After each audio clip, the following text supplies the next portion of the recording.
Good evening, everyone, and welcome to this virtual field day for the Low Input Progeny test. Thank you all for taking time out of your evenings to join us, to hear about the results of this exciting project, and also to hear from some of the industry experts working in the field of low input traits. First of all, I'd like to quickly go through a few housekeeping notes. Please, if you haven't already, mute yourselves and ensure your video is off. You can, on the bottom left of your screens, do this by clicking mute and stop video icons. It will allow us to maintain a better connection through the webinar. You'll be able to see those little icons on the slide there. Also, along the bottom ribbon of your screens, you will see the chat icon. Please utilise the chat function for all questions throughout the presentations, and I will circle back to these at the conclusion of each talk for the speaker to answer. There will be a couple of polls throughout the webinar asking you to select which out of a list of options best represents you or your enterprise, so we can get a feel for what you all represent and strive for. Just to give you a bit of a demo and to see who we have signed in here tonight, we'll run the first one now. You'll see a little pop-up window coming up shortly asking you which of these options best describes your involvement in the industry. I think there's a time limit on this somewhere, so make sure you all select your option.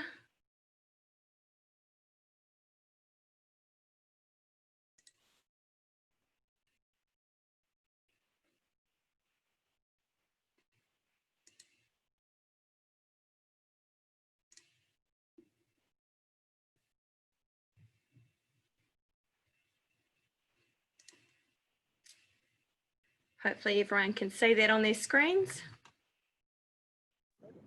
We're going to end it very shortly, just another couple of seconds.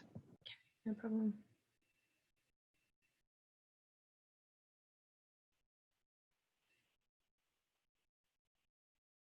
Okie dokie.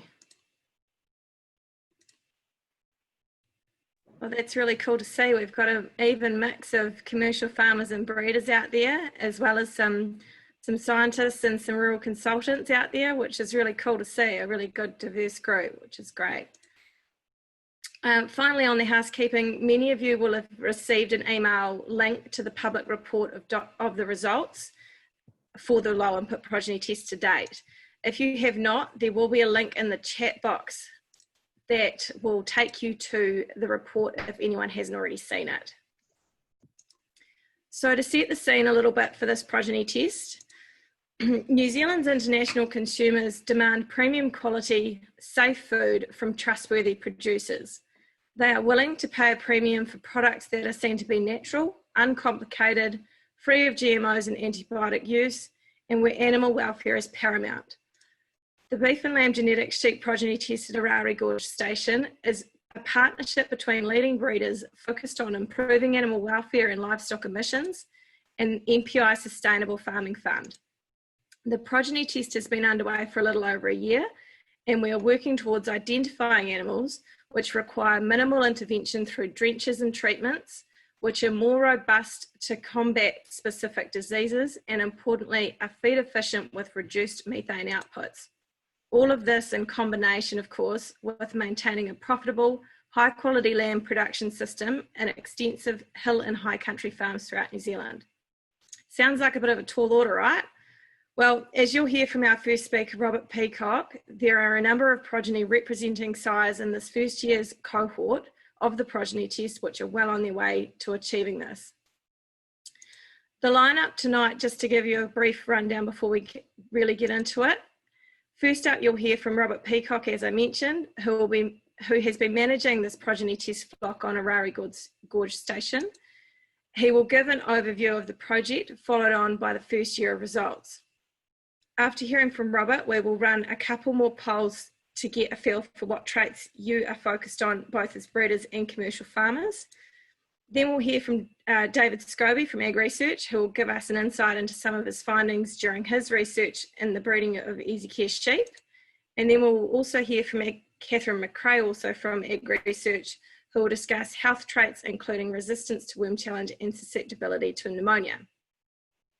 Following each speaker, there will be the opportunity to ask questions, as I mentioned, through the chat box. Fortunately, we also have with this progeny test a dedicated steering group of future focused breeders, including Kate Broadbent, Alan Richardson, Daniel Wheeler and Robert Peacock. All steering group members, along with Sharon McIntyre, our in-house evaluation guru, will be available to answer questions throughout the webinar. So if you have any specific queries, again, fire them through the chat box. Without further ado, I will hand over to Robert to give you an overview of the project and the results to date. Robert.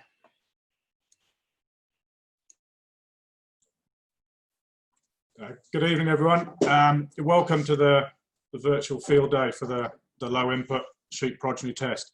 So just first of all, a bit of background on Orari Gorge Station. We're located just 10 minutes north of Geraldine in the South Canterbury foothills.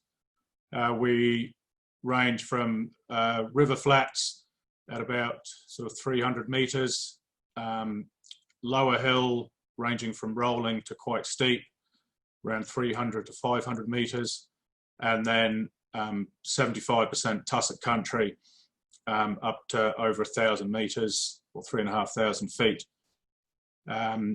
The slide you're looking at just at the moment is a pretty good view. The singles were lambing just below where this photo was taken, and the block where the cows are, and looking down onto the rolling country where the twins were lambing from the progeny test. So this project has been a few years in the making. There was some talk at the Napier Breeder Forum a few years ago where it sort of dawned on a few breeders that a lot of progeny trials have to base their management on best practice, which means that animals are drenched fairly regularly. As breeders that are trying to strive for low input, we wanted to try and form a project that would actually select for these traits as well as the normal production traits. It took quite a while to get off the ground. There was a fair bit of work done behind the scenes. Obviously, there's a few issues with animal ethics when you're trying to apply for money from the government and you tell them you're not going to drench the sheep for a few months.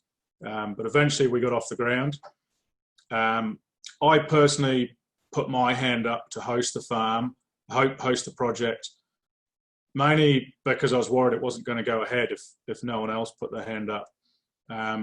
And I think this is a really important project for the future of the sheep industry, really.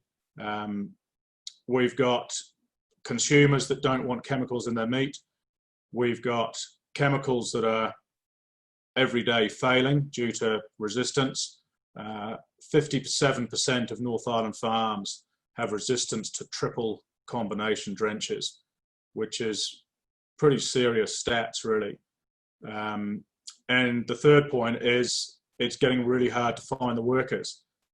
We have 8 labour units on the property here.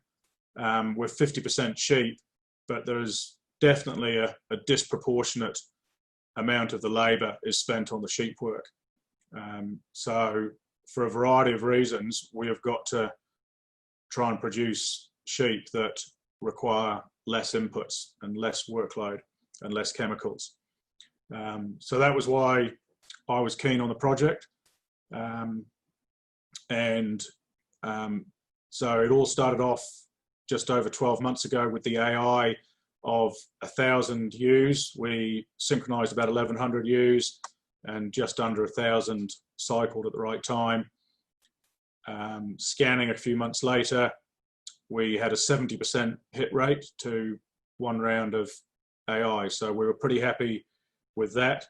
The percentage wasn't huge, but when you've interfered with drugs, sort of anything can happen. So we ended up with just over 900 lambs being born in September 2019. And then started to measure traits. So starting at tailing or docking for the North Islanders, we started with tail length. We measured every tail length, every leg length. So we had a tail length relative to the size of the lamb. and also the amount of bare skin under the tail. We left the tails on the boys, and we made the boys into crypt orchids. We tailed the girls, and they didn't receive anything else at tailing. And then from then on, we weaned in December. All the lambs received a drench. We did crutch the boys because although the DAG score wasn't huge, there was about 5% that really were quite dirty. And with a progeny trial, you can't do anything to any of the lambs unless you do the same to all the lambs. So we did crutch all the male lambs, and we dipped the male and female lambs. We added a control mob of my own commercial lambs at weaning. These were some later born lambs that had been born on the hill a few weeks later, so they started off a bit smaller than the main progeny trial lambs. And the idea with these was to have a gauge of the effect of the drench and the worms on the progeny trial. So after about 4 weeks, we drenched that control mob again and left them running with the boys. And then from then on, about every 4 to 6 weeks, we would weigh all the boys and we would drench that control mob.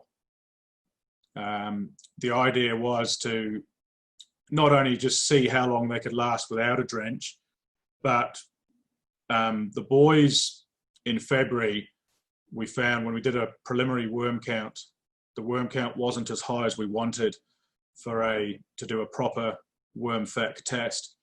So I actually put them under a bit of pressure. I took the residual pasture covers down to a lower level than most people would do.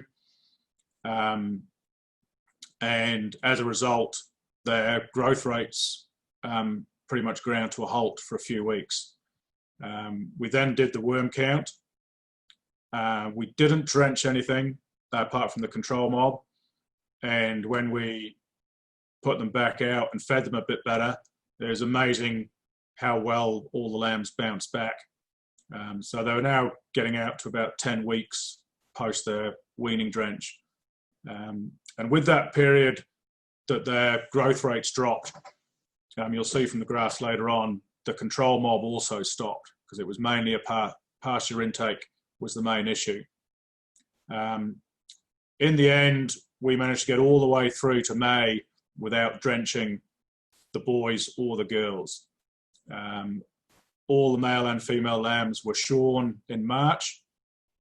On the 1st of May, the females were joined with harnessed teasers to measure hogged estrus. The boys were processed through Alliance at Smithfield near Timaru. So this was about the 19th of May. So we were getting out to just over 5 months since their weaning drench. And you'll see from the results that some of them had done pretty well. Some of them had struggled a bit, but we weighed them the day before they went to the works, and there was only 17 out of 450 lambs that weren't suitable for slaughter. We DAG scored them at weaning and in March and again in May as well.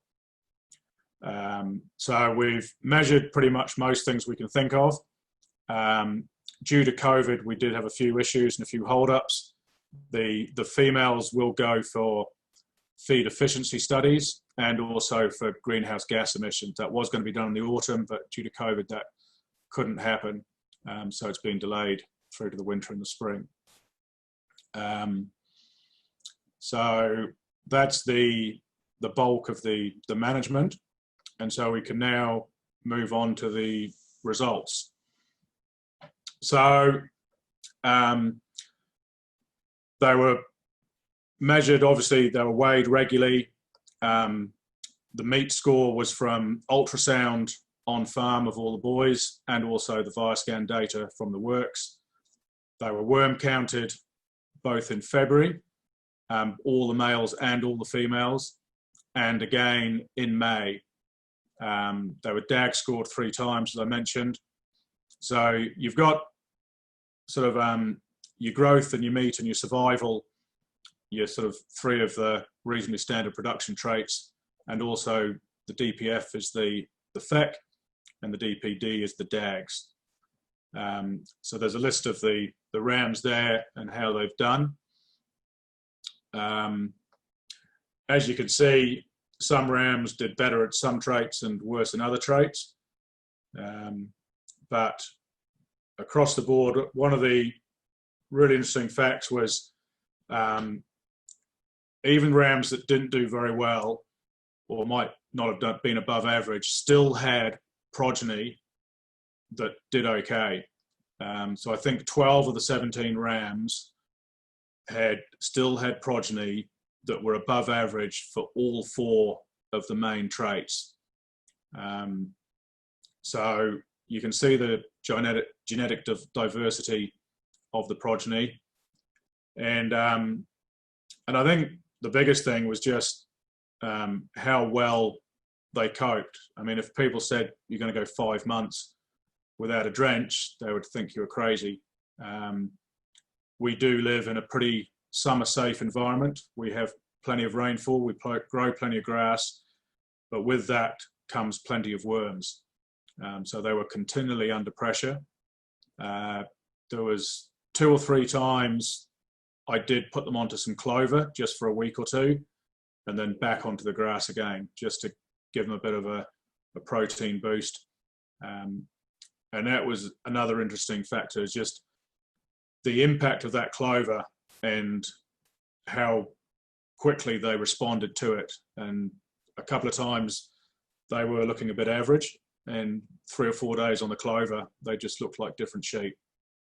So that was really interesting to learn, as well as the genetic part of it, the management part of it. So if we move on to the next slide, we should have the traits measured there that I've been through.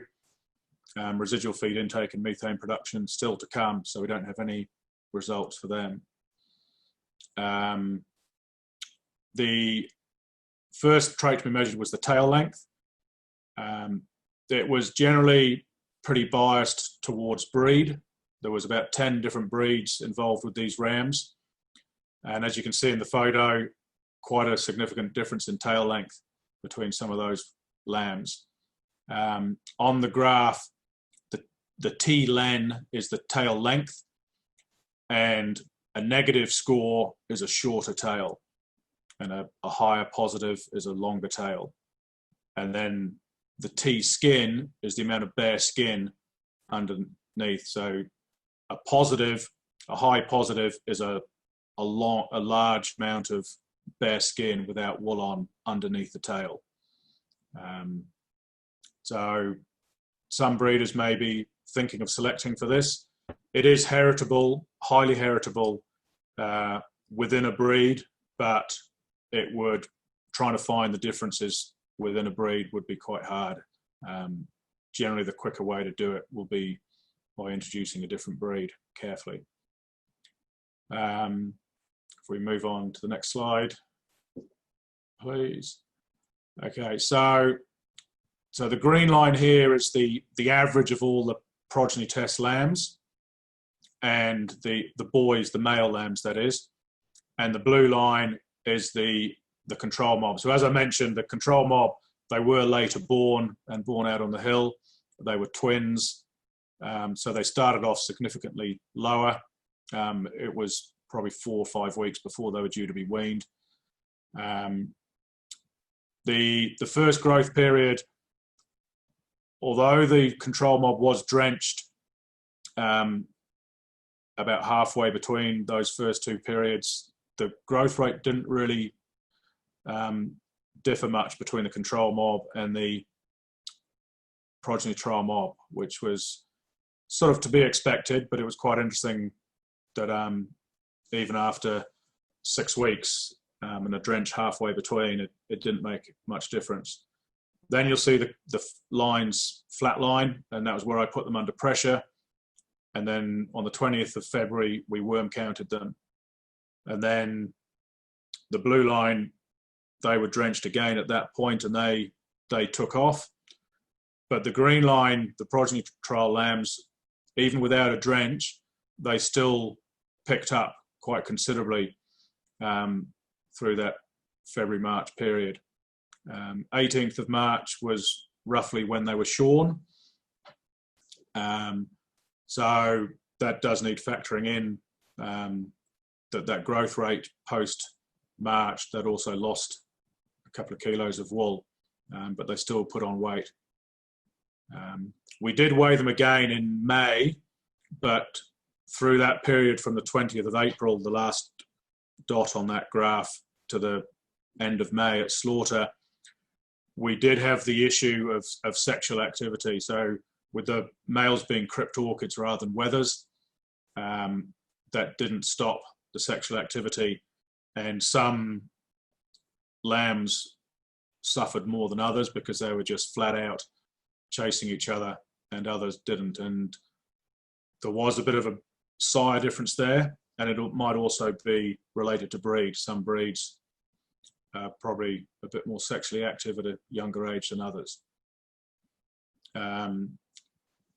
So the average growth rate, as you can see below, was over 100 grams a day. But although that might not sound that high, I mean, that from February, you're already out at 10 weeks post weaning, and you're going from 10 weeks out to sort of 18 weeks roughly, maybe longer, 20 weeks. So significant worm challenge, and they're still growing quite well.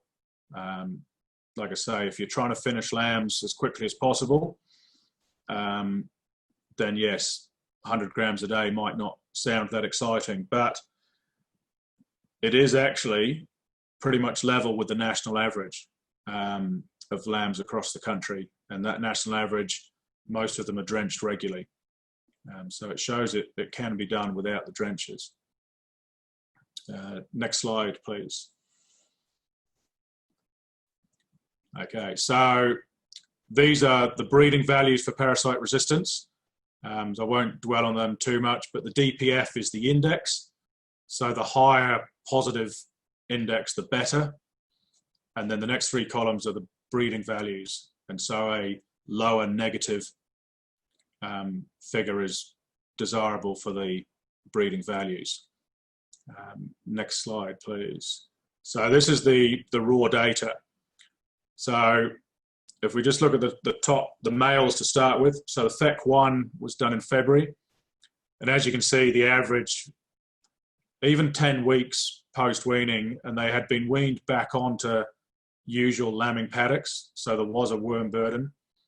I grazed them reasonably normally. So even 10 weeks post-drench, they were still only had worm counts of 400 eggs per gram. The girls, as you see on the same date, were 1,600.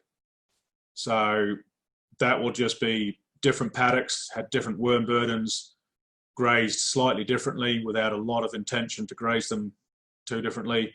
Yeah, quite a significant difference. There was obviously some at zeros and some were in thousands. Now FEC2, so for the boys, you can see a significant increase from 400 up to nearly 2,500 in May.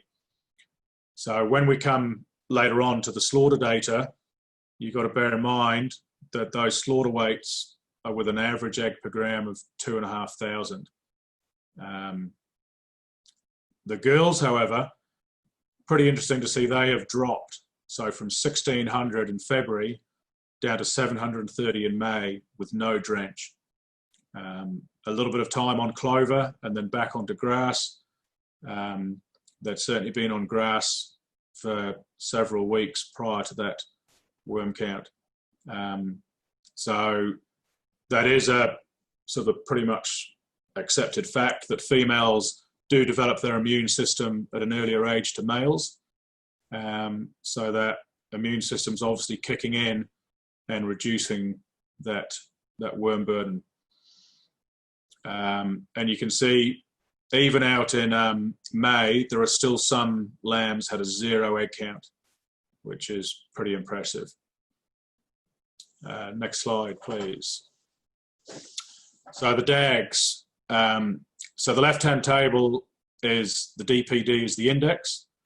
So again, a higher positive value is desirable for the index.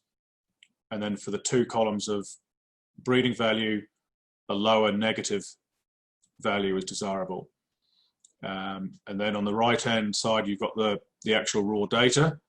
So DAG3 was at weaning, and one person scored all the lambs, and they did them sort of pretty much on the same scale. So not a big difference between the girls and boys, but visually, yeah, there were more dirty ones in the boys. So a lot of zeros, as you'd expect, on a scale of 0 to 5. So 0 is basically clean as a whistle. 5, it's got dags right down the legs, and not a pleasant sight. So the DAG 8 was, I believe, the score I did in March. It is worth noting that I scored them separately. So the girls were done in one hit. The boys, when I did them, if I'd scored them exactly the same criteria as the girls, they probably would have averaged 3 rather than 2. But when doing DAG score, it's important. If you score everything as a 4, there's no genetic variation. And likewise, if you score everything as a 0 or a 1, there's no genetic variation. So you're trying to aim for an average of around that 1.5, 2, and it's the spread either side of that average that's important. So there were still plenty of zeros right through into May. There were some 0 DAG scores. I can't remember exactly how many, but possibly 20% were still a 0, and another 20 or 30% were a 1 or maybe just a 2. Okay, next slide, please. So the carcass data. So yeah, 420 or so killed. Average carcass weight of 19.4 kilos.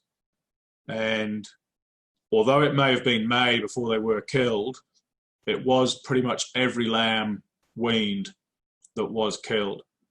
A lot of those lambs might have averaged the same if they'd been killed a month earlier, due to the sexual activity that actually lost weight in that lead up to slaughter. Obviously the minimum wasn't too impressive, but if you look at Q1 and Q3, so that's basically the bottom 25% up to the top 25%. So the middle chunk of lambs range from 17 to 21 kilos carcass weight. Fat depth, even the light ones still had a bit of fat. And the yield, so that's using the Viascan at Alliance, ranging from sort of 53 to 56.8 for that middle bracket of animals, with an average of 55. That is comparable at that time of year for crypt orchid lambs, all maternal. That would be either at average or slightly above the average that they were getting through the plant at that time of year. So considering they were more than 5 months since a drench, I think that's pretty impressive, personally. Next slide, please. Okay, yeah, so as you'd expect, you put the data onto a bar graph, you get your standard bell curve, as you'd expect. The yield is a sort of almost perfect bell curve with the full range of yields. So getting out over 60% yield, which is pretty good. Next slide, please. Okay, so the 1st of May, all the female lambs, even the smallest, were all joined as one mob with 7 teasers that had harnesses on. And they had from the 1st of May through to about the 27th of May, so nearly 4 weeks. And you can see the amount marked. On the right-hand side, pretty scary thought, a sub 30 kilo girl did get marked. From 30 to 35 kilos, there was 33 marked, so nearly 40% of the little ones were marked. As you go up through the weight ranges, then obviously the percentage of those marked increases, as you'd expect. During those 4 weeks, I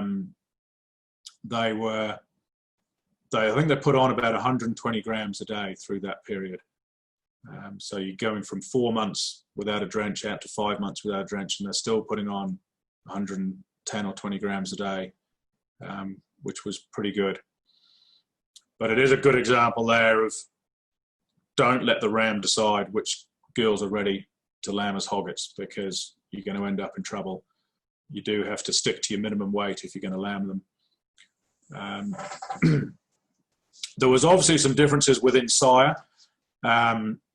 Some rams, well, there's one ram, every one of his daughters was marked by the teasers, and others, some of them were down under 50%.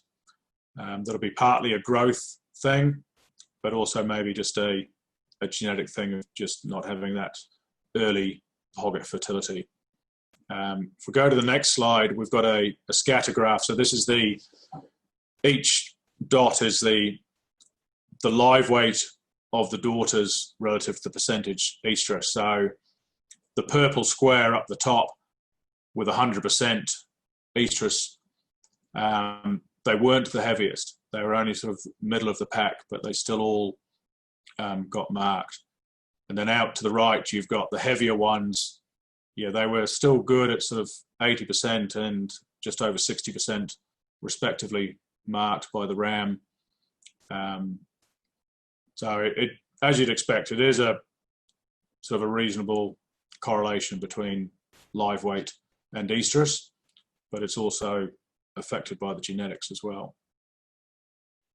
And the next slide, please. That might be about us. Okay, so the key message is yeah, the variation between the rams and the progeny. And then, as I mentioned earlier, so even when a sire may appear average, within his progeny, there are lambs that are still above average. So 29 animals were above average for all 4 traits, which, as any breeder would know, it's pretty hard to get animals that are good at everything. There's normally something will let them down. Yeah, the genetics are there to help us reduce the workload and to reduce the chemicals. It's not going to be a quick fix. Breeding for any trait is always going to be a reasonably slow process, but the sooner people start, the better. And a lot of these traits aren't that hard to measure. DAG scoring is free to measure. You're weighing your lambs, just have a look at the bum when you're doing it and enter a number. It doesn't take much longer than just normal weighing. You don't have to do anything special with them, just DAG score them. Because I know a lot of people say they don't use dirty rams as sires, but until they've actually scored them and got the spread of DAGs through the flock, they don't really have any true idea of the genetic spread and the genetic potential of the different sires. Some traits are a bit more expensive, like the worm feck. Obviously, there is a cost involved there. But just pushing out your drench intervals is a good start. I would sort of add a bit of a disclaimer here. Our ewes, they were just our standard commercial ewes that we pretty much selected at random. But we have been doing pretty much minimal drenching for over 20 years. So our adult ewes have not been drenched since the mid-90s, pretty much. We try and keep our ewe lambs down to 3, maybe 4 drenches at the most from December through to June, going on to crop. And then that's pretty much it for their life. So there was probably a slightly better genetic base from the ewes than some flocks might have if this trial had been held on a commercial farm where they'd been drenching adult ewes once or twice a year every year and ewe lambs every 3 weeks. Then they might not have been able to get all the way through from weaning through to May. But as I mentioned earlier, with a bit of management influence with the clover, it was really impressive how the lambs did. So at that point, I'll open it up to questions. Thanks, Robert. That's really interesting stuff. We've had a few questions through. The better rams for feck BVs often the worst rams for DAG BVs. Is that something you've observed in the field, perhaps, rather than the breeding values themselves? No, there was one ram that people would have noticed, and yes, he was the best for feck and the worst for DAGs. But I mean, I've been DAG scoring and doing worm feck for nearly 15 years, and there's a pretty poor correlation between. There are plenty of rams that can do both, and as we said in those key points at the end, there were 10 rams had 29 progeny that were above average for all 4 traits, and that's the key. Yes, some traits are antagonistic, some traits have a strong correlation, but it's a case of finding the ones that are good at 2 or 3 things, and they're the ones you use to take you forwards. Cool. Were the lambs grazed with cattle or ewes to clean up parasites, or were they in their own block? No, they were just rotated round pretty much as normal commercial practice, really. So they were weaned sort of pretty much back onto lambing paddocks. Depending on sort of the time of year and what else was happening, there will have been ewes or cows coming in behind them at some stage, and then they would come back round again. And as the season went on, they had to be moved onto different parts of the farm, keeping them right through to May. Obviously, sort of fawns were weaned, and mating was going on with commercial ewes, and also with the clover, we had to come off the clover by the end of April. And also with the ewe lambs, we were conscious that that clover can affect cycling, ovulation rate, so we kept them off clover. And so there was just standard practice with multiple species and stock classes grazing around them.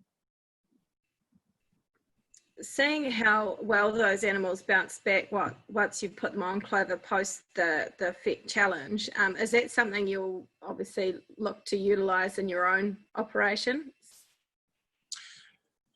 For commercial stock, definitely, yeah.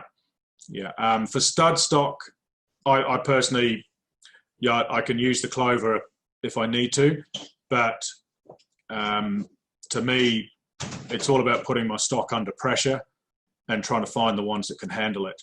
But yeah, the commercial flock, if you're trying to reduce your workload and you don't want to drench, you may struggle on a grass basis, especially if you don't have a lot of clover in the mix. You're having a sort of a damper season with a more cloud cover, then your worms are going to be high, and it's amazing, even just a few days on clover, they really bounce back. Yeah, cool. Now one more worm question. Is barber's pole an issue on the property? Not that we're aware of. We've done sort of fecal egg count reduction tests. No barber's pole was detected. it generally isn't too much of a problem in the South Island.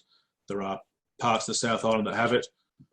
Touch wood, we don't have it, as far as we know.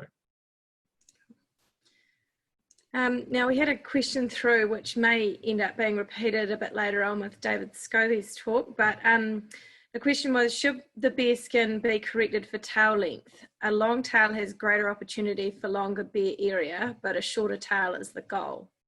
So a bit of a statement with the question, but should the bear skin be corrected for tail length? We could probably just leave that question because David Scobie's going to focus his talk on tails and things like that. He's the expert on that. Okay. And one other question, considering the significant impact that feck testing had on the productivity of especially the ram lambs leading up to the second feck measurement, would you consider using the colour saliva test to determine immunity to parasite challenge? Yeah, so obviously with a trial like this, there's a couple of factors to include, and the first thing is animal ethics. We were conscious all the time that we were monitoring the lambs, and if you do have to put them under more pressure than you'd really like to just to measure a trait, then it's not ideal. So you've got two options. You just don't put them under quite as much pressure, and you just got to be patient and let those worm counts build up sort of naturally, or you do look at other options like the colour, and that's certainly something the committee will discuss going forwards as different traits that we can use and different traits we can measure. A question just come through. Have you had any coming through with bear breech or bear belly and shedding, which some of the sires probably had looking at by the contributing breeders? So no, nothing too major at this stage. Obviously every lamb is 50% Romney as a minimum. But I think as time goes on, I believe with the shedding, it's more of a summer trait. I mean, there was certainly big differences around the tail. The bear breech was sort of more prominent in some, but I wouldn't say shedding. I'd just say more of a bear breech at this stage. But we were going to fleece weigh them all and measure bareness in March, but obviously COVID put an end to that. So we'll be shearing again in December, and we'll potentially look at shedding and bear breech measurements then. A question about the parasites again. Did any lambs die of parasites or really fall back significantly? No, I was really pleased as I was responsible for the health of the flock, and also really impressed that there was probably only about 5 lambs needed a rescue drench. And so, yeah, they were obviously fading, and so we did pull them out and give them a drench and save them. But yeah, there was only 5 or 6 out of 900. The biggest issue was not finishing up with the same number of lambs as we started with, either losing tags or lambs sort of poking through and ending up in the wrong mob at the wrong time. But no, we lost 3, I think, from bloat on the clover, which was unfortunate because they'd actually been on the clover for a while by then. They should have been reasonably adjusted to it. But they were the main 3 casualties. There was a few leg injuries, foot injuries. Obviously, in and out of the yards a lot, there's more chance for injuries. But no, there was only 6 that needed a rescue drench.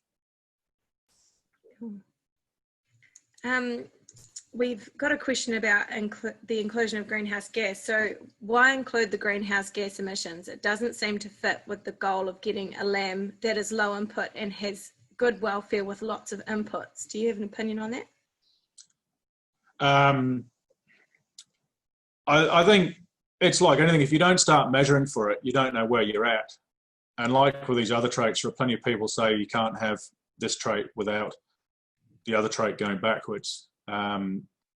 So yeah, ideally, if we can find high producing animals that don't need inputs, and they're also low on the greenhouse gas emissions, then that's sort of the trifecta, really. Yeah, I know what people are saying, like if they're growing faster, they possibly eat more to do it and possibly produce more emissions, but unless we measure it, we won't find out. And like with all the other traits, we'll find a genetic variation between the different size and the progeny, and then we've got somewhere to go from. All right, I think that tidies up our questions. Thank you very much, Robert. We're going to have another poll or two now. This time we're going to divide it into sections for breeders and commercial farmers. So the first question will be asked of breeders especially. So you'll see that come up there. Which of these low input traits are you most interested in? Now you can tick as many or as little as you feel apply to you.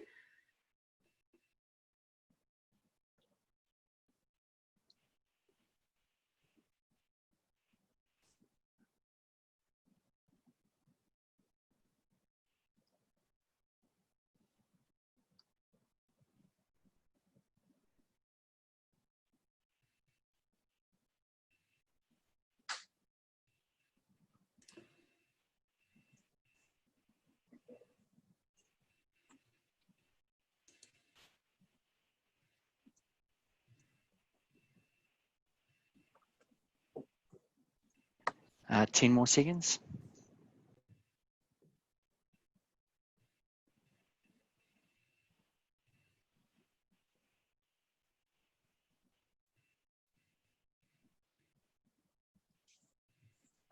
Also, a majority there for fecally count and feed efficiency and not far behind with resilience under growth pressure. So that's pretty cool to see. So that's the breeders' take. Now, commercial farmers, your turn. Same question.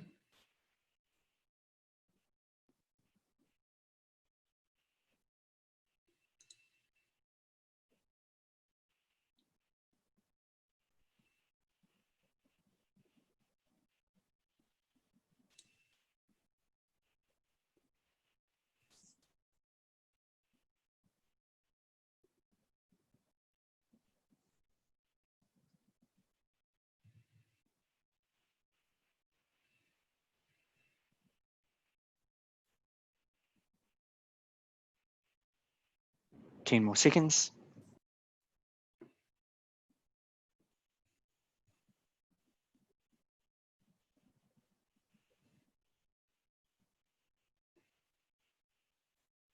Cool, a similar trend coming through with dagginess sneaking up in there as well. So pretty cool to see, especially for a breeder, that your commercial farmers are thinking along the same lines. So that's really interesting. Cool, okay, well, on to our next speaker. For many of you, you'll need a little introduction to our next speaker. The research that he has been involved in since 1998 arguably kick-started the trend of breeding for low input sheep. David Scobie is a scientist at Ag Research who for many years was an integral part of developing the easiest sheep, which were selectively bred to have shorter tails and less wool in key areas, making them easier and cheaper to maintain. David is here to share some of his findings in this research and describe the potential for selection on key low input traits. Welcome, David. Thanks, Sarah. I hope this goes smoothly. My connection dumped me out and I had to restart just a minute ago, so fingers crossed. David, you're ready to share out. When you're ready, just remember to select that option for the video, optimize for full screen video.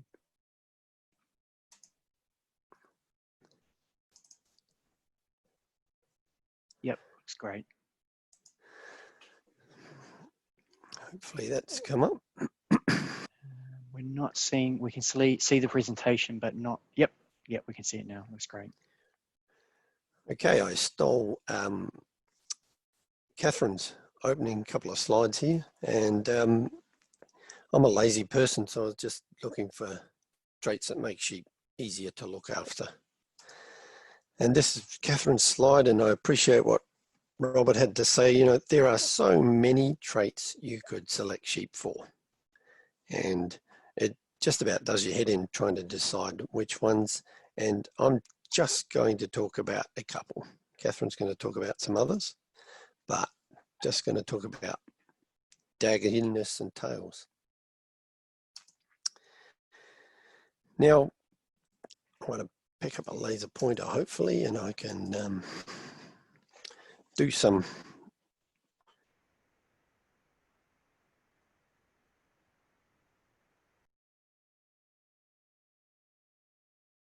drawing here. Can you see that little thud about 150 millimeters? And you can see just where I'm running my laser pointer, there's a bare skin underneath that tail, and then around here we have a bare breech. And that sheep there is 5 times less likely to get fly strike than a sheep with a woolly bum, even if you tail docked it. The bare skin under the tail is heritable at 60%, 59, 60%. And I don't know whether you guys deal with any other traits that are that heritable, but tail length is heritable at 73%. I think in the booklet that's been sent around, it says 75% heritable. So exaggerating, I'm not offended by exaggerating there. And breech bareness is about 33% heritable. Now I want to show you a trait that we just came upon, and this is me crutching a sheep. Please, I'm not trying to suggest this is how you should crutch your sheep, but if you see me plucking that wool just there, plucking the wool out of that sheep effortlessly, and you can see just in a minute that sheep says, look, I've had enough of that, that started to hurt. And that shedding, molting of the tail wool starts at the tip of the tail and proceeds up the tail, and you just assess it by that gentle plucking. So we had 1,000 yearlings, and they were molting. They were born down at Winchmore. We brought them up to Lincoln so we could look at them molting their tail every couple of weeks. And some of them molted the wool from along their entire tail, 46% of them, and some of them didn't molt at all, and then some halfway. So this is a graph just showing you the date that we started scoring and that we started observing tails molting right through to when it finished. You see the proportion of those yearlings molting here at any time, and this solid line is animals that started molting. So for example, here we've got about 40% of the animals starting to molt around about September the 16th. And this is when they stopped molting. And what we had to do there was just keep recording them, and you would find that you couldn't pull it out. And so eventually you get a picture when molting had stopped for an individual animal. Now I want to spend a little bit of time on this particular slide because the others follow on from. Now this is at tail docking of the lambs. We measured their tail length. But this category up the top here is their tail molting later as hoggets. So we collected all the data and then we made this table based on their molting of tail wool as hoggets. These hoggets didn't molt tail wool at all, and these completely molted. And you can see a massive difference there. So that, even though it's significant, I'm not terribly excited about a 10 millimeter difference in tail length. Now again, this was when those lambs were weaned, and this is their tail molting as hoggets. So their categories are tail molting when they were hoggets, but this was their breech score and their dag score when they were weaned as lambs. And you can see those that didn't molt as hoggets had a slightly woollier backside than those that did molt as hoggets back when they were weaned as lambs. And with that came the opposite trend in dag score. So animals with a bare bum had less stags, and that's not rocket science.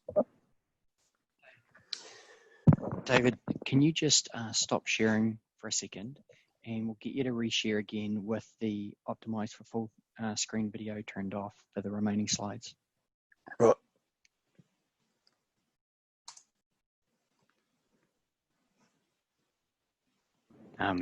Up the top center of your screen will be your stop sharing option. Yep, and the wee red bit in the bottom right. Oh no, sorry, no. Yeah, and then if you reshare with that video optimization checked off for the remaining slides.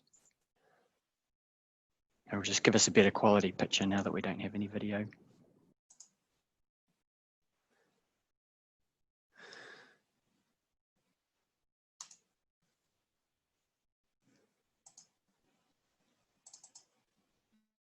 Yeah, it's just loading up. Yeah, that looks fantastic.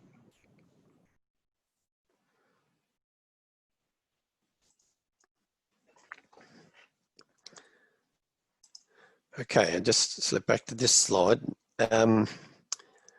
See the live weight of those animals when they were at hogget shearing, and this is their tail molting as hoggets. So we've caught up with all of the results there.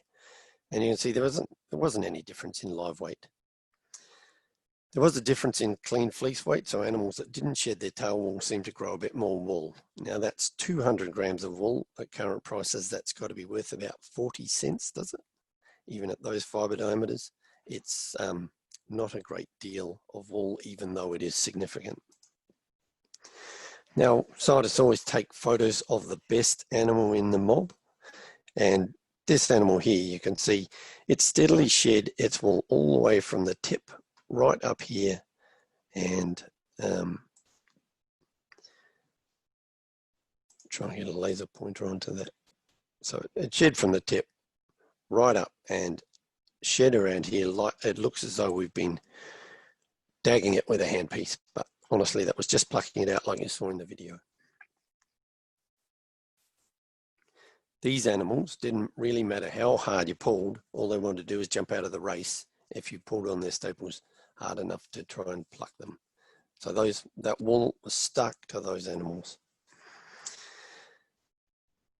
Now there's something else stuck to these animals, and look, you know, commercial farmers are going to be horrified by that sort of picture. We do some funny old things in science, and we just wanted to record this information. We kept those hoggets around. Anybody else, they should just be culled when that sort of animal appears. You can see they've got extensive dagginess, and we took some photos of the worst animals we could put together. So this is that live weight, clean fleece weight and fibre diameter data that we had before. And then you can see we put the DAG score data in amongst that.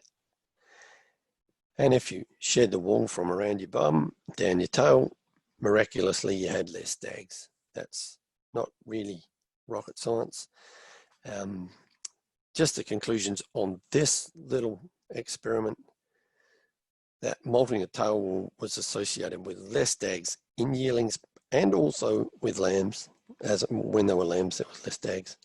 It was associated with breech bareness and bare skin under the tail, but it was also associated with short tails. Now, we need to step back from that a bit because we had genes for short tails in our little flock. And as you saw that photo of that animal with a long woolly tail that had shed, these genes do seem to be inherited separately from short tails. And those last 2 points there, it just reduces your husbandry costs and improves welfare. Now I can answer some of the other questions. I just wanted to share that stuff with you.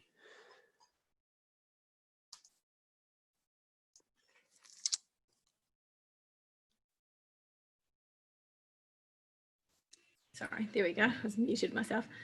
Okay, so now does tail length need to be corrected for leg length or lamb weight? If your lambs are born over a long period of time, so if you had a 2-month long lambing, then the little ones would have little legs and little tails, and you measure them, and they might, you know, there might be an animal twice the size and its tail might be twice as long, but only because it's a bigger lamb. If you're marking your lambs in little cohorts and that they're all sort of born together, then when they're born, you know, close together, the tail length, you don't really need to adjust it for the size of the lamb. It's a good policy, and we always did it in our research flock. But if you've got lots of lambs and you're shorter time, then, you know, just get the job done and get those lambs back out in the paddock. It's not super critical. Can you comment on dagginess or lack of between years with mixed age ewes? Between years, look, I think, yeah, dags, you'll all know that dags come and go, and it can be just a couple of weeks between a clean animal and a filthy animal. And that is, you know, they might have run into some lush tucker or some infection or some parasite problem, or, you know, prior to lambing, they might have started eating up large and their immunity has dropped. So there's a number of things that can cause a rapid change in dagginess. It is a repeatable trait, but dagginess is nowhere near as heritable as these other traits we've been talking about. It's heritable about 20% or less than that. And the reason for that is environmental effects give you the other 80% and our inaccuracy of recording it. So 80% of the variation can be due to environment. So you'll see lots of variation between years. Yeah, okay. I guess coming back to the question that was actually asked in Robert's presentation, should the bear skin be corrected for tail length? A long tail has a greater opportunity for longer bear area, but the shorter tail is obviously the goal.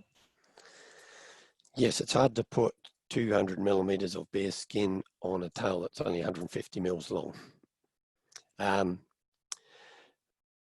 They do seem to be related, more so to bareness of the breech. And the guy that I used to work with said, well, you don't want fluffy on one side and bare skin on the other. You need two lots of bare skin.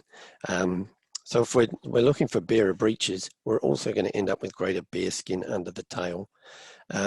Correcting it for the length of the tail doesn't really make that much sense. You want to be selecting for longer and longer bareness under the tail and shorter tail, but at some stage you're going to reach 100% of the tail and you're not going to make any more progress than that. Okay. Is the tail shedding found across all breeds? No, we've seen it in some Finnish landrace, some Texels, very much so in the East Frisians, but then we have seen it in the odd random animal that has turned up in a composite flock just because they've used some of those other breeds, and the genes will just sit there until they coincide with one another and the environmental conditions, right time of year, and you'll see it. This might be a question to Robert, but have you seen any coming through with bare breech belly shedding, which some of the sires probably had, looking at contributing breech? Oh, sorry, actually we've had that question, haven't we? Regarding the bare skin, we score, this is from Alan Richardson, we score bare skin as a percentage of the length of the tail, which is faster and accurate. Have you got an opinion on that one? Bare skin as a proportion of the length of the tail. What's that? Sorry, let me just read it again. Regarding bare skin, we score bare skin as a percentage of the length of the tail, which is much faster and accurate. Yeah, so I mean, you're just saying that, you know, we've got a long tail here, but only a very short part of it is bare, or we've got a long tail and a very long part of it is bare. And we're still trying to head towards a greater length of bareness. Yeah, if you're recording enough animals and you're getting that kind of variation in there, it's 60% heritable, so you'll make progress. Yeah. Alan, have you got anything else to add on that one? As someone who is actually recording for this trait? Look, it's such an easy trait. When we're doing DAG score, we're also measuring the amount of bear skin on the bottom side of the tail, and we do a percentage, so it could be 50% bear skin, and it's not hard to go through the raw data and see which size are leaving animals with more bear skin. And if you're going down this track, you know, a lot of your traditional breeds have only got 10 or 20% bear skin. A lot of our animals are at 60 or 70% bear skin now. Yep. And are you doing that by measurement and then working out that, or are you just approximating the amount of the proportion? Yeah, just as on the tailing chute, I'm just calling out a percentage as well as the DAG score, and yeah, and this way it doesn't slow down. I can just yell it out, and we don't have to stop for that. Yeah. Yep. So you're giving an estimate there of how much bear skin there is under the tail. Honestly, it's so heritable, so easily seen. And you know, you come back later and you look at that animal and you think, gee, we must have recorded that wrong at tail docking, if it's really woolly.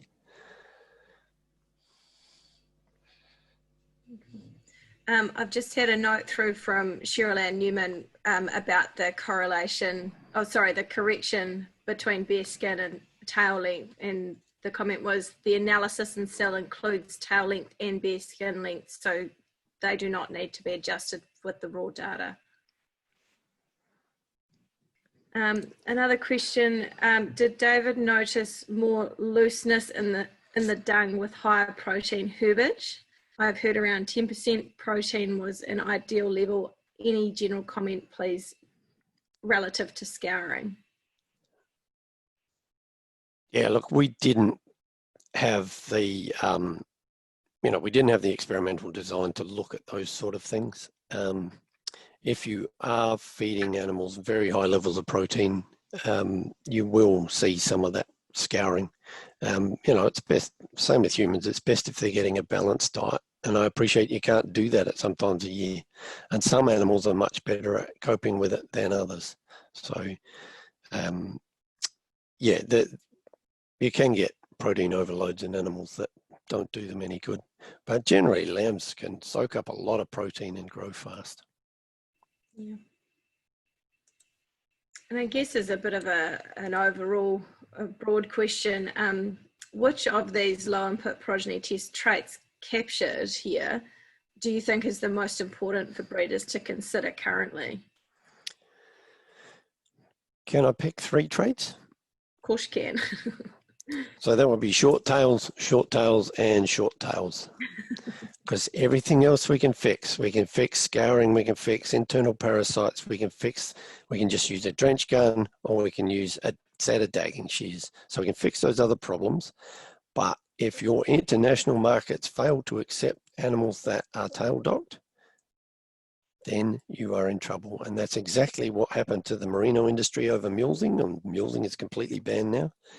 And that's what's hit Australia and created a lot of trouble and embarrassment for them, and has disrupted markets. And I don't want to see that happen to tails. Tail docking will be frowned upon sometime in the future.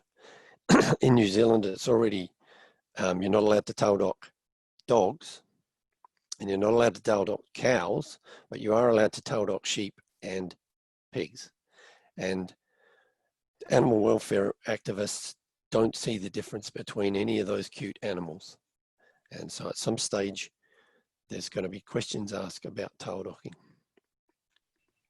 And with something so highly heritable, it seems silly not to start looking at it. Yeah. And you don't have to get your lambs in and tail dock them. Honestly, they don't like it. The ewes don't like it. You lose lambs, you break legs, you get infections. do your vaccinations and you use, and then do your vaccinations later. Very good. Well, I think that covers our questions. Thank you very much, David. We appreciate you joining us tonight. Thank you. Righty-ho.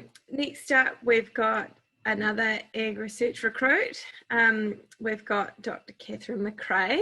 Catherine's a scientist in the animal genomics team at Ag Research in Invermay, where she works on a range of projects, including understanding the genetic basis of resistance to diseases such as parasites and pneumonia.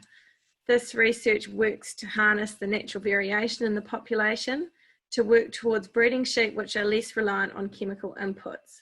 So naturally, Catherine is a great fit for this project, and we welcome her to discuss health traits. Welcome, Catherine. Thank you very much, Sarah. Share my screen.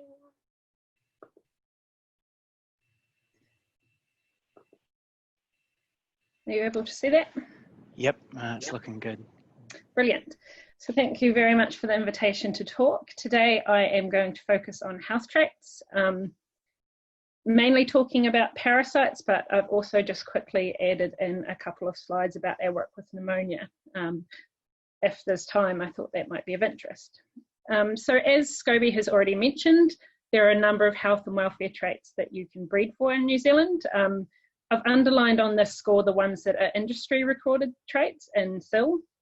So things like, as we've already discussed, tail length, DAG score, internal parasites, and facial eczema. And then there's things that are probably currently more research traits. So things like entropion, which is interned eyelid in lambs in and around birth, pneumonia, which I'll touch on, and even things like udder score, and increasingly traits like the microbiome and how that interacts with an animal's health and welfare.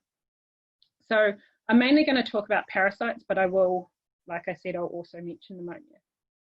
So we know in sheep that individuals differ in their ability to develop resistance to parasites. This is known as acquired immunity. Think about it in terms of this graphic in terms of the animal's percentage immunity over time. You'll find that resistant animals develop their immunity more quickly, and they can also end up with higher levels of immunity at and around that 12 months of age, whereas our more susceptible animals are slower to develop their immune system, and they're less immune overall once they're adults. This immunity can be in a number of ways when it comes to internal parasite. It can be suppressing the parasite growth within, so two animals might have the same number of worms inside them, but in one animal those parasites might be smaller. The animal can get rid of its worm burden, so expulsion of worm burden, get rid of all the worms, and finally prevention of establishment. So the larvae when they're ingested, aren't actually developing through to adult worms. So in sheep, it can be one of these three, or it can be a combination of these three. There are multiple ways which we can measure resistance to parasites. There are the things that people use visually. They can look at DAG score, although we will talk about that later as well. Look at live weight. And then there are measures you can take, such as antibody response in the blood or in the saliva.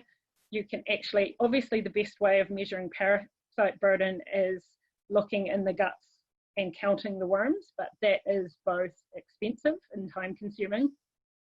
And it also means you have to kill the animal, so you can't subsequently breed from it.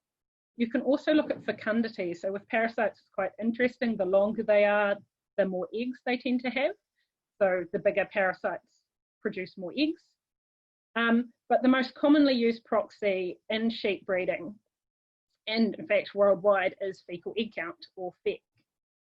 So FEC is, as the name suggests, counting the number of parasite eggs in a sheep's feces. It's pretty reliable and it's relatively easy to measure. So the good thing about FEC is that it's providing a direct estimate of pasture contamination, and it's providing a proxy for that worm burden. In New Zealand, we also have Carla saliva testing. So at the moment, SIL doesn't use worm FEC and Carla data in the same one single evaluation. And modelling has suggested that Carla selection will reduce FEC at about half the rate of a implemented FEC program. So you'll make more progress more quickly if you're actually using FEC, which is why at the moment we suggest that breeders who are interested in breeding for parasite resistance use fecal egg count. So what is the process for fecal egg count? The parasite field challenge protocol is that lambs are drenched at weaning and set to pasture for what is known as a summer challenge. And then once the mob fecal egg count average gets up above a certain level, I think it's about 800 eggs per gram now, each animal is sampled individually. And from that, you get your FEC1 and NEM1, which is your FEC is your strongyle egg counts and NEM is your nematodirus egg counts. It used to be that then animals went through a second round, a second challenge, and so they were drenched and set to pasture again for their autumn challenge for FEC2 and NEM2. But now SIL accepts either of these measurements. So depending upon when the fecal egg count is taken will be whether it's FEC1 or FEC2. The largest study in New Zealand used, it was Natalie Pickering's PhD. She looked at 130,000 records of both summer and autumn FEC, and she found that the heritability of both traits was around about 0.2. So about 20% of the variation you're seeing is due to the animal's genetics and therefore can be passed on to the next generation. And that's quite consistent with studies all around the world where it ranges up to about 0.4, but on average that's using multiple breeds and flocks across New Zealand. So you can breed for animals that produce less eggs in their feces. Just a quick note, which Robert has already talked about, resistance versus resilience. So in SIL, we have resistance or worm FEC. It's resistance to the establishment or development of a parasite infection. This uses fecal egg count, and it is more heritable of the two traits. And the reason that we promote resistance is that FEC is a direct estimate of pasture contamination. So if you're breeding for animals with reduced fecal egg count, it means that there's going to be less worms on the pasture. Resilience in SIL is resilience to the effects of infection by maintaining production. So it's looking at animals that grow as well as a drench control mob. And Robert's already explained that. So it doesn't actually utilize any fecal egg count information.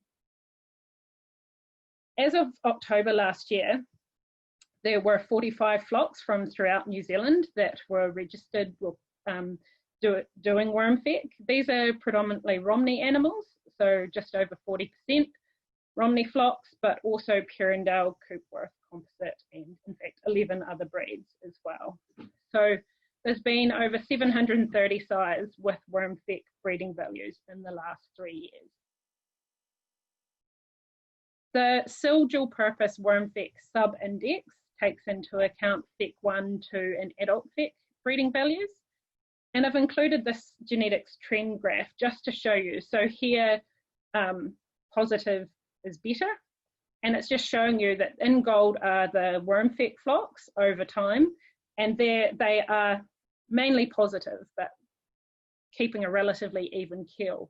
And in comparison, all of the dual purpose flocks in New Zealand are decreasing. So on average, the New Zealand sheep industry is getting worse for fecal egg count. So if you're wanting to select for rams that have reduced fecal egg count, the way that we suggest doing it is by using an index. So Beef and Lamb Genetics has the New Zealand Maternal Worth Index, and so that's for both terminal and replacement stock. You probably already all know this, but the core traits that go into maternal worth are growth, survival, reproduction, and adult size and wool. And what you can do is that you can tailor these for additional traits of interest, be it meat, facial eczema, or worm FEC. So if you use maternal worth plus worm FEC, you're going to get animals that grow well and have lower fecal egg counts.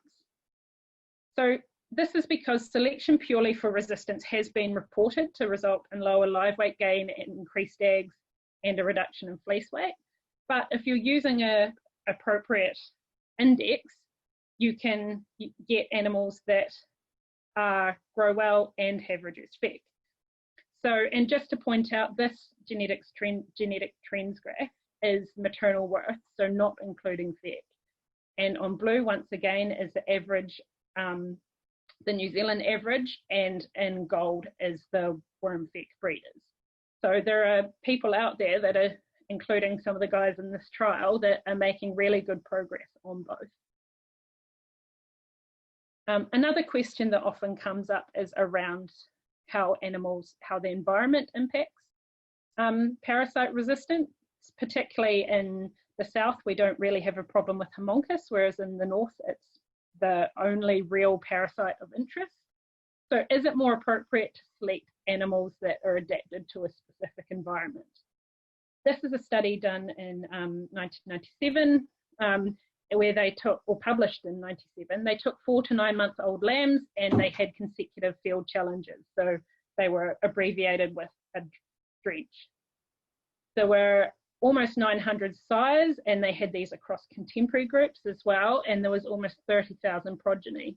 And what they found, this is John McEwen and co, they found that there was a correlation between breeding values that were measured in different environments that was 0.7. So what that means is that breeding values that are estimated from FEC are largely independent of the flock, sex, or year in which they're measured. So resistance in one part of the country does actually work in other parts of the country, which is good news. This one has already come up, the correlation between parasites and dags. So there is an industry held view that there's a strong genetic association between parasites and dags. So if you're going to breed resistant sheep, they're going to be daggy.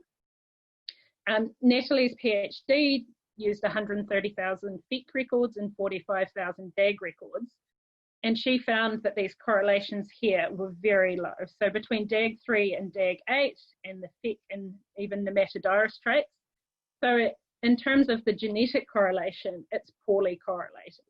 And any slight correlation there is can be counteracted by using an appropriate selection index. So the worm FEC program has actually been going for 25 years. Which in itself is a milestone. So the lessons that we have learned from those 25 years are, firstly, you can breed for sheep that are resistant to parasites. At the moment, FEC is still the best proxy for parasite burden that we have. This is probably the main point I'd like to make. By using an index, you can also make progress on other traits. Resistance in one part of the country works in other parts of the country. And finally, FEC is poorly genetically correlated with dagginess. So I think I have time. I'll just quickly, I added a few slides about the work that we're doing with pneumonia. Oh, sorry. So these are a few resources that I thought I would include. I can copy them and put them in the chat. Firstly, there is a list on SIL of the flocks that are focused on health traits. If you are a commercial farmer and you're wanting to find a breeder who is recording these things. Worm-wise, so breeding for resistant sheep is one tool in the toolbox we have in fighting parasites. It is by no means the only tool, but it's a good one. Worm-wise website is a really good resource for if you are interested in parasites and wanting to know what else you can do. You can head along to there or go to one of the workshops to find out what other strategies there are. And then finally, Worm FEC Gold is a group of breeders that have gotten together who are committed to breeding for parasite-resistant sheep. And so they have to follow a certain criteria to be included. And it means that you can get a ram that is above average for maternal worth, but also really good for parasite resistance as well. And finally, in terms of Worm FEC, the people that have done all this work, and I see Cheryl Ann's here, so if there's any tricky questions, she can answer them. But Cheryl Ann Newman, John McEwen, Neville Amies, and Gordon Greer did pretty much all of the work I've just presented. So very quickly, the ovine pneumonia project has been going at Ag Research for over 10 years. It initially started with development of an in-plant scoring system so that we can score lungs at chain speed on progeny tested lambs. And the scoring system is a 0, 1, 2 system. So 0 is no lesions, 1 is less than 50% of any lobe affected, and 2 which you can see on the right is when more than 50% of a lobe is affected. And by affected, we mean consolidated. So we're looking for consolidation, which is usually bacterial, caused by a bacteria. The incidence over the past 10 years, we've recorded over 14,000 lambs, and they're all pedigree recorded. And as you can see, it varies from year to year. For example, we have a spike in 2010 where those in the south at least will remember we had snow during lambing. And the thing I'd like to point out here is that the light green bars are where there's a score of 1, so just a little bit of pneumonia. Dark green is where there was a lot. And the black diamonds there are actually the pleurisy. So this is scored in plant. It's what most farmers will get back on their kill sheets. It's scored by assure quality. So what we're seeing is that on average, there was about a 7% of animals had pleurisy at slaughter, but almost 30% of animals had pneumonia. So we're seeing a lot of animals coming through. People might not think they have a problem with pneumonia because their pleurisy incidence is really low, but what we're seeing in the lungs is that quite often there is some consolidation in about a third of the lambs. The worst case scenario I've heard is people getting up to sort of 40% pleurisy on their kill sheets, which would be really interesting to go implant and actually have a look at the lungs of those lambs. So is it heritable? The heritability of our adjusted consolidated pneumonia score is between 7 and 16%, which is in line with research done in the States with respiratory disease in cattle. And it's not bad for a house trait, actually, considering there's such an environmental factor, particularly in pneumonia. Also, which is where this links in with what the low input guys are doing, is we look to see is it correlated with any other traits of interest. So there was a positive genetic correlation between a pneumonia score and fecal egg count. So that indicates that breeding for reduced FEC may result in reduced pneumonia. Now there's caveats with this, it does need to be validated. It was mainly in one flock, in our ag research flock based down at Woodlands, where we had both scores on the animals. But this is an avenue we're looking at investigating further. And finally, animals with pneumonia had grown faster from birth to weaning and slower from weaning to slaughter than animals without lesions. So the quick growing ones were more likely to have pneumonia by the time they got to slaughter. And the caveat with the first bit around the genetic correlation as well is that because the fecal egg counts and pneumonia were taken on the same animals, we can't be certain that the animal's parasite challenge wasn't influencing their ability to combat a challenge with pneumonia. So down in Woodlands, our lambs get parasite challenged around February and we slaughter them around March. So that's when we're seeing the consolidation. So we can't completely separate those two traits out. And I think that's about it.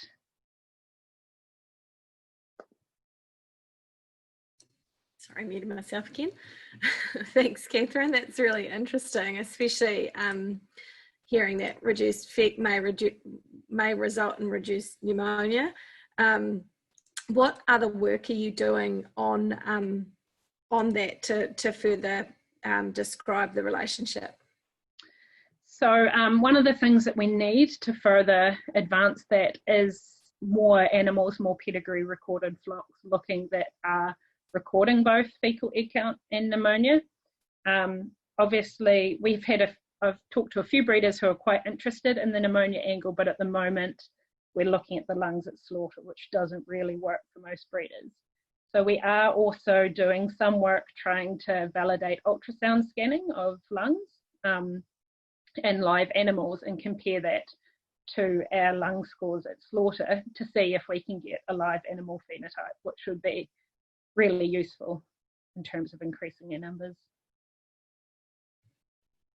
Another question that's come through is the better reduced FEC outcomes correlating to better mixed stage ewe longevity?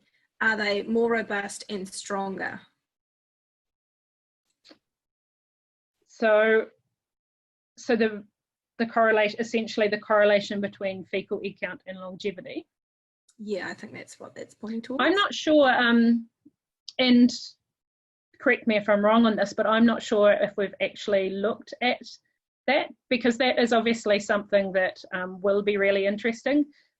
Most of the data that we have in, say, the central progeny test, for example, we're not really recording longevity because the animals are only in that flock for a couple of years, and they do go and become commercial afterwards. So longevity and progeny test is something that we probably, there is some research going on, but it's something that we need to get more data on, because yeah, these things take time. And so commercial farmers, I think, tend to be almost the best at longevity because they just keep the ewe for as long as she's good, whereas with breeders and with progeny test flocks, there's probably a bit more pressure on. And all of it boils down to, as well, if flocks that have good exit fates are really useful for that sort of analysis as well. When a ewe leaves a flock, why she left. Yeah, cool. A question through, are you able to please quickly go over some of the entropium work you're doing? Okay, yep, so that is currently under analysis. We did publish some work last year, and we'll be publishing some more work, but essentially at AgResearch in our flocks, we have been recording entropium, which is an interned eyelid, for a number of years now. It has been, I think, it has been brought down to a simple score of number of eyes affected, but the heritability, I think from memory, was around similar to that of pneumonia, so around about 10 to 15%, which means that, and I know that some breeders have said that they've had rams before that have been really prolific for it. So it's pretty simple to do, particularly if you are a breeder and you are tagging your lambs at birth. You can quickly look at the lamb's eyes, score them, both fine, one eye is affected or two eyes are affected, and that can actually go into SIL, so you can start taking those records. A bit like Robert said about DAG score, it's free to measure. So we haven't looked at the difference between scoring at birth and scoring at the likes of tailing, but yeah, if you're recording at birth, it's really easy to measure, and it is heritable, so you can start to make progress. Yeah, cool. There's a question here. Is there a correlation between number of times the lambs are handled through dusty yards and pneumonia? It's probably a question many farmers would have. Yes, so there was a PhD out of Massey by Kathy Goodwin-Ray that looked at pneumonia in New Zealand, and she looked at risk factors for pneumonia. And so things like number of, essentially what all the risk factors boiled down to is the more handled and the more stressed an animal is, the more likely they are to get pneumonia. So one thing, if you bring animals in, if it's dusty, anything that compromises the lungs, the bacteria that causes the lesions we saw actually lives in the nasal passages of the sheep normally, but once it gets into the compromised lungs, that's what causes that consolidation. So anything that's compromising the animal's lungs or immune system means that it's going to be more likely to get pneumonia. And the other thing is, as well, is when you're bringing animals in for yarding, you're bringing them all in together. And if there's anything we've learned from the past few months, if people or individuals stay away from each other, they're less likely to get sick. That's a very good point. A question through, what is your thoughts on FEC versus FE correlation? So I did look this up because somebody had a question about this the other day. The only research I could find was work done with the fecal egg count selection lines that AgResearch had, where they bred animals for high or low fecal egg count. And they looked at, they did ramguard testing post fecal egg count challenge, and they found a moderate, like a low to moderate genetic correlation. So it was about 0.2.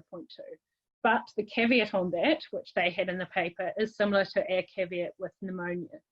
So the animals had a parasite challenge and then got a facial eczema challenge, and so it might have been that kind of carryover from the previous infection. So to get a true estimate of the genetic correlation, you'd have to separate out those two challenges. Yeah, okay. A question from Annie O'Connell. How do we join you if we think we have useful data sets? Well, I'm sure you've got her contact details, so that's probably a good one to have on side. And are there any blood tests we can do to detect pneumonia? I don't, in terms of joining, just send me an email. We're always looking to get more data. And in terms of blood tests, not that I'm aware of, but that I'm not a vet, so somebody else, if they do know of one, might be able to answer that question. But I'm not aware of any blood tests for detection of pneumonia. Okay, and another one from Annie. What advice do you have for breeders to make progress on this trait now? Keep challenge for selection, DNA sample, record exit fate, record implant, watch live weight gain under challenge. For pneumonia or for FEC? I guess for both of them. Yeah. FEC is easier because there is a test that you can do. For pneumonia, it is a bit trickier.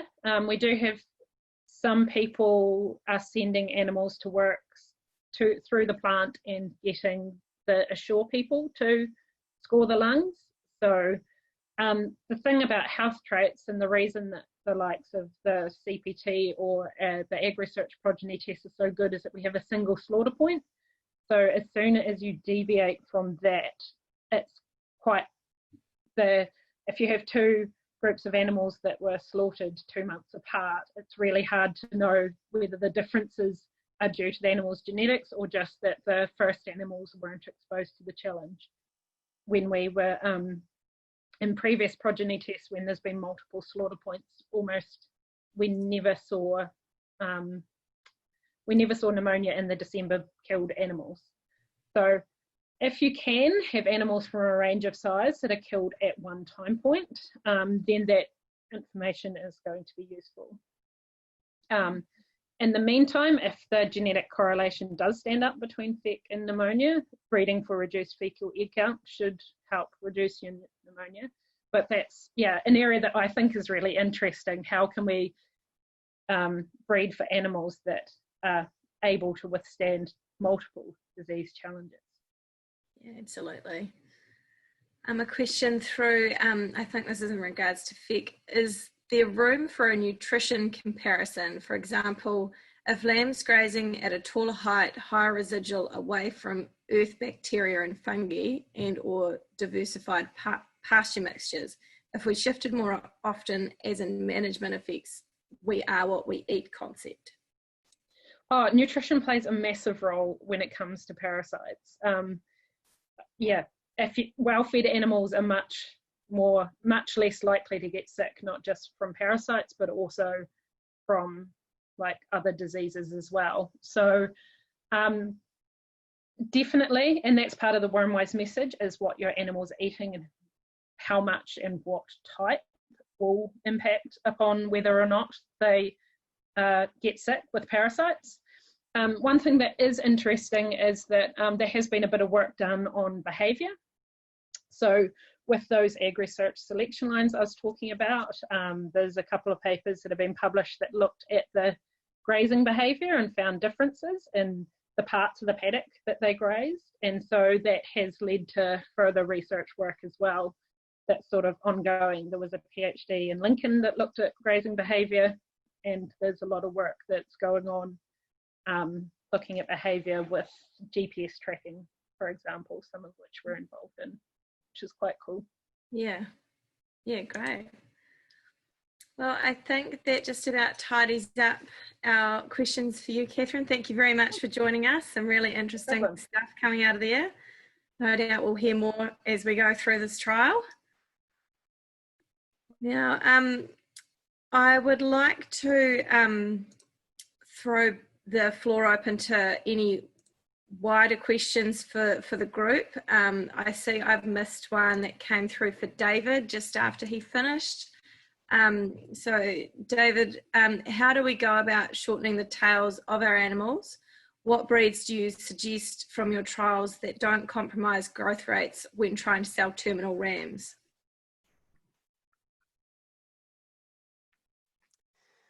Yeah, the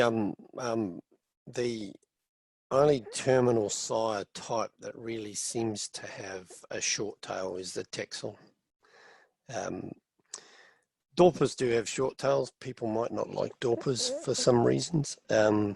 They have a different type of short tail to the Texel, so that might be useful for some people.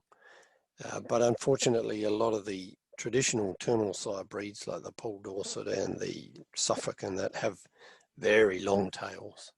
And yeah, if you're looking for a terminal sire type that has a shorter tail, it's probably the Texel. Cool. Hopefully that answers your question there, Sophie. Sorry we missed you earlier. Any more questions for the wider group, for the steering group or our speakers this evening?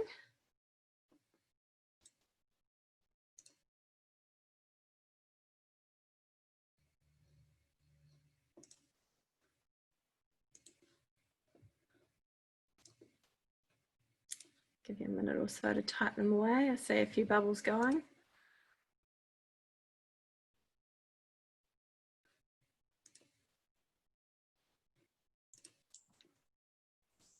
Sarah, can I just make a few comments while people are typing in some questions? Go for it. Okay, so a few different things. One is I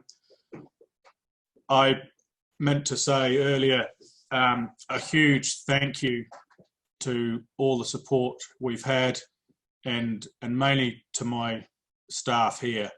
Yeah, I have a habit of putting my hand up to be involved with research projects, whether it's with cattle or sheep. And yeah, the shepherds here end up with more jobs to do. The photo Scobie showed of the 3 dirtiest lambs he had, we had plenty like that by the end of the trial, and crutching them for works standard was not a pleasant job. But the guys all chipped in as a team and did a good job. There was extra smoke hose provided for a few days to butter them up.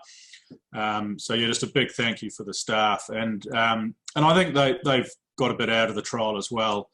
They've seen what we've been up to and seen what's possible.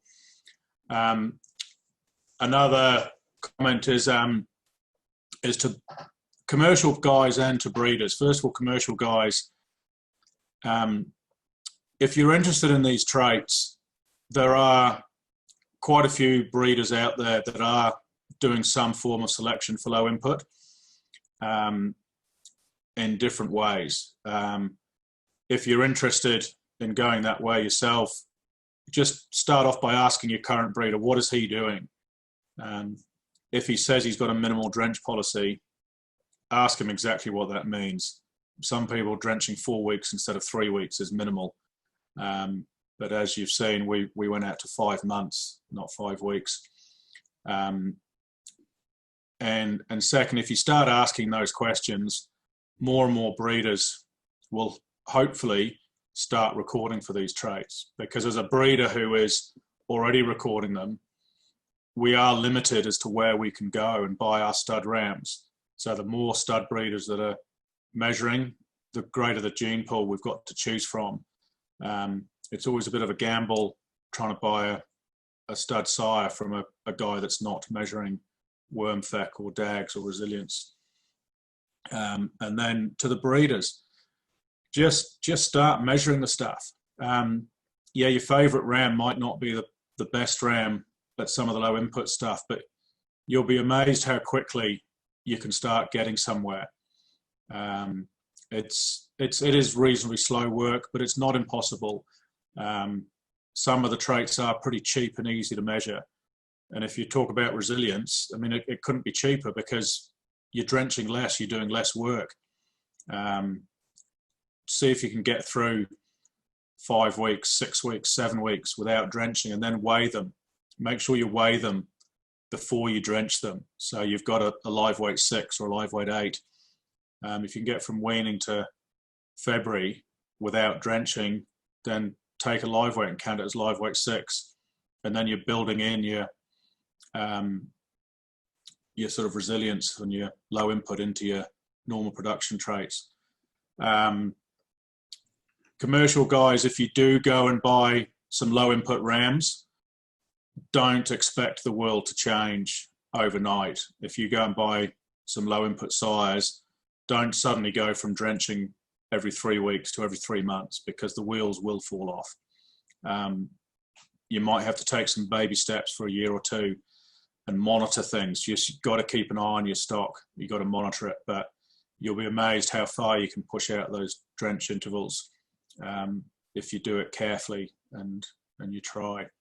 But I think that the potential is huge for the New Zealand sheep industry. If the commercial guys can put the pressure on the breeders and the breeders start recording these things, it's like a vicious circle. It can be a vicious circle going downwards, but it can be a very exciting roller coaster going upwards if everyone does their part and takes the industry forwards. Yeah, thank you. Great points. Thanks, Robert. So we've had a few questions come through. Thank you very much. So the first one, possibly this is you, Catherine. Could the correlation between feck and pneumonia be that animals less susceptible to worms get slaughtered earlier, so have less time to get pneumonia? Yes, so in the work that we have done, it's all, both pneumonia and feck have been on animals that have been slaughtered at one time point. So they've both had an opportunity to be challenged with both parasites and pneumonia, which I think kind of takes that part out of the equation. But if you were looking at animals as they were going to slaughter in a commercial setting, that's definitely something that you need to take into account. Yeah. And another one for you, Catherine, while you're there. A slide that you put up with the feck flocks genetic trends compared to all of cells seem to show a lack of progress by feck flocks. Could you comment on that? I think this is around the breeding value one, which the industry average was going down, but the worm feck flocks were sort of bouncing around in a straight-ish line. Mm. Yeah, that's an interesting one. And I think it comes down to, from when I've talked to other people about this, it's that is everyone that is putting fecal egg counts into cell. So if, for example, you take out the worm feck gold breeders and you put them on that graph separately, they are actually going up, they're making progress. But one thing to remember is that just because somebody is recording a trait doesn't actually mean that they're selecting on it. And so that also includes the people, the new entrants. And there's not a lot of breeders that are recording fecal egg count, but when you initially start, your values are going in and they're not going to be up there with the worm, with the best animals.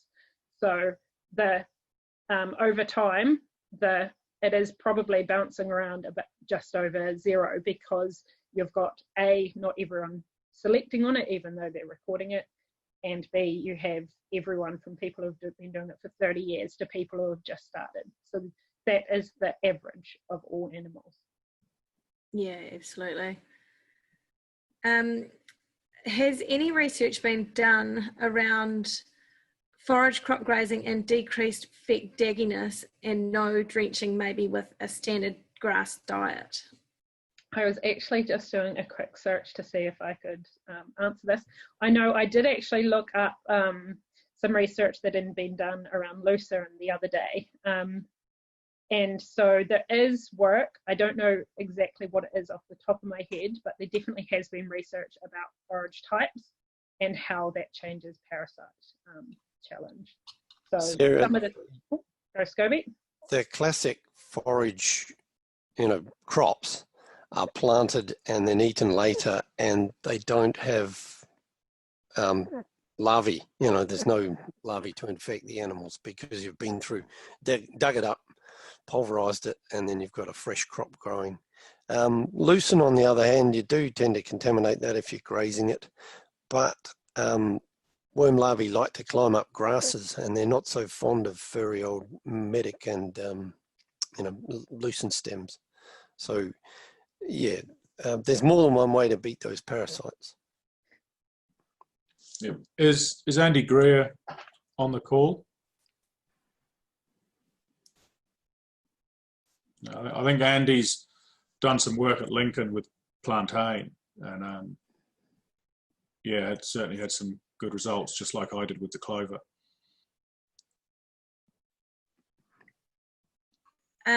There's a question that's come through saying, I'm focused upon longevity, a trait that spans across many other traits.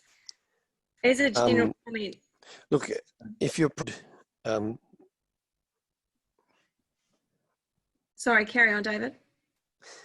Okay, yeah, if you're providing a good, well-balanced diet to your animals, and, lucerne is giving a lot of protein, and sheep really like plantain at sometimes a year, and they're getting a good dose of protein and some fiber out of those things.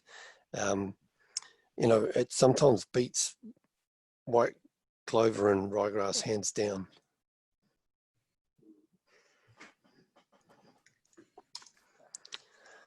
Sorry, just to come back to that original question. Sorry, David, are you trying to say? No. Sorry, I cut you off. The final question, I am focused upon longevity, a trait that spans across many other traits. As a general comment, what weighting would an index have regarding tail length, bear breach, and feck in conjunction with the other main traits normally considered in an index?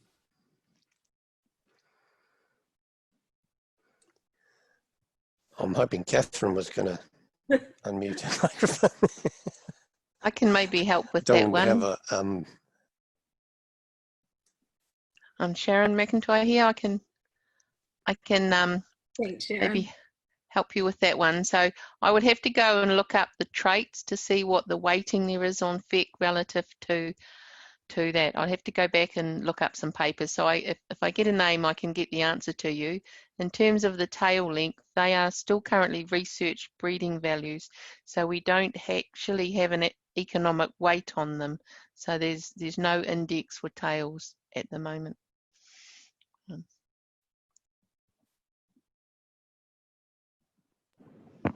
You are muted, Sarah. Yeah. Is there work on ratios of internal parasite worm species influence on stock genetic resilience and performance rather than just total feck? So I think part of what you're asking, Dave, comes back to that G by E work. So there has been work done in New Zealand and Australia which looks at animals that are bred, say, for resistance to homunculus, and then looks at their ability to resist other species as well. And that correlates quite well with the work that John and others did here in New Zealand, and says that if you're breeding for resistance to one species, the animal will generally be fairly resistant to other species. But the second part of that question, sorry, what was the other bit of that question? Oh, Sarah? sorry. Oh, it's disappeared. Oh, sorry, it's disappeared on me. Disappeared. Sorry, if you send it through in the chat, Dave, I'll try answer the second. Yeah. Yeah, right. I just wanted to bring up a question that was answered in the chat, just for everyone's benefit. So the question was, what do you think the bottom line will look like? How much greater can margin be? How much greater margin can be gained from a low input system? And David answered this: $14 per ewe per year when we estimated it way back when. Wool is not worth as much right now, however. Is there anything else you wanted to add to that, David? Yeah, we did a calculation when we first started doing it.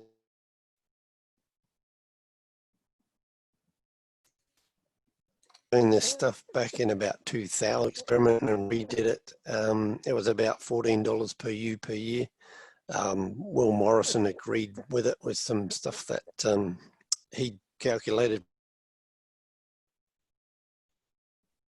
from their farm to value traits like short tails, because we're in a different world there. Whereas the reduced dagginess, reduced crutching, reduced flystrike, you can kind of get a value for those sort of things.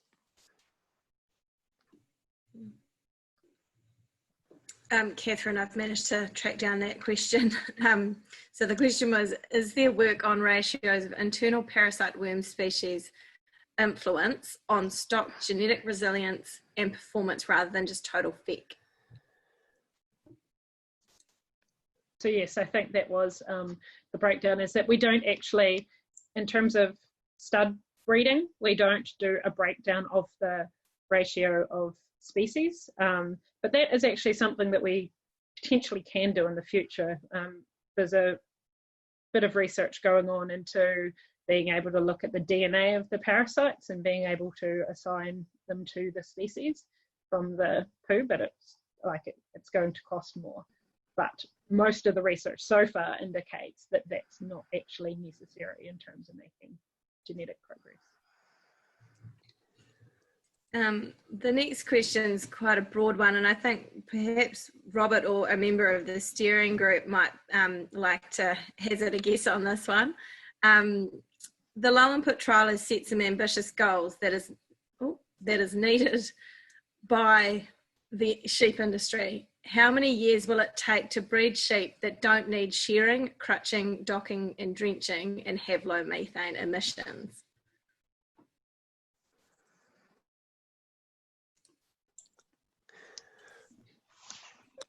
Dan, I see you've put yourself up for that one. I'll take that one on. I'll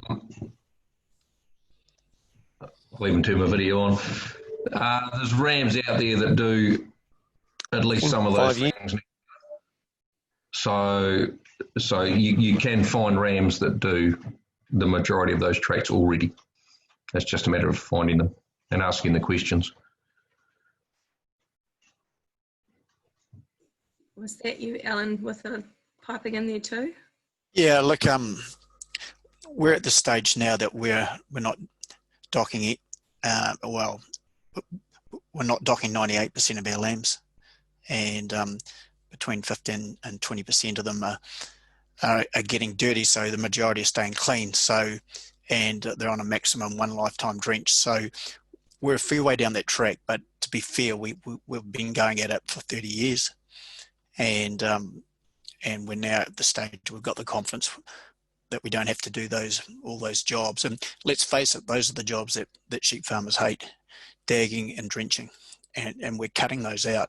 So it is possible, and it's just a matter of, as Daniel said, picking the right genetics. And the other thing I'd add there is you've actually got to put a wee bit of pressure on your genetics yourself to sort out who the winners and the losers are. If you're drenching regularly, you're protecting every animal and you're not letting those winners and the losers express themselves. Yeah, I fully agree with that, Alan. Yeah, to make your best gain, you've really got to find out who your winners are. So you do have to put them under pressure. And secondly, going back to what I was saying earlier, I mean, the more breeders that are measuring these traits, the bigger the gene pool we've all got to choose from. Genetic gain has got two key points. One is choosing the best ram or the best bull, but it's also making fewer mistakes, not choosing the wrong one. And if you've got to take a gamble because people aren't recording the stuff you want, you're going to keep plodding along, going forwards and backwards. But the more people that record it, the better decisions you can make with your breeding choice, and everyone can go faster forwards. Potentially, some guys might have to open their ideas up to introducing different breeds if they're going to really mix things up and go faster forwards. One comment we've discussed on the steering committee is the trial obviously has a lot of different breeds, so there is hybrid vigour for some rams, and a few rams don't have hybrid vigour. With keeping the daughters in the flock going forwards, we'll find out if those top performing rams are genetically superior, or whether it's hybrid vigour or a bit of both. But yeah, it's just a case of working that out. One thing it is in the report, it's clearly written in the report, but in case people have missed it, all those figures I was talking about, all the results in the report are purely within flock. So if a ram that was in our trial has also got 1,000 other lambs raised on other farms, that data is not included in this report. And we did that because if he's got 1,000 lambs measured under normal farming practices that are getting drenched every 3 weeks, and only sort of say 50 lambs measured in this trial under the low input, the 1,000 under the drench are going to swamp the 50 undrenched.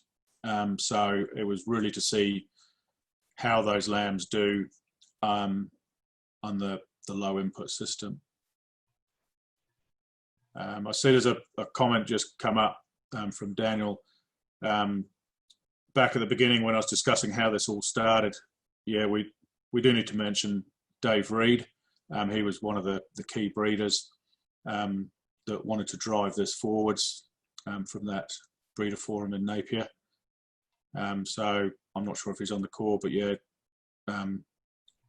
great work from Dave and Daniel and Kate and Alan with really driving this forwards. It was a good long 18 months before we even got any sort of traction. We were wondering whether it was ever going to happen. It took quite a bit of work behind the scenes, and I think it was well worth it in the end.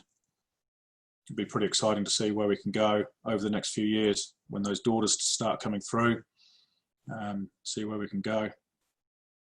Yeah, absolutely. Kate, I think we've heard from all the other steering group members. Would you like to have a minute to share some of your interests in what's come out so far? Well, I would just comment that the question about how long is it going to take to create that perfect sheep, and it's much like there's no perfect man, there's no perfect sheep, but we just keep looking.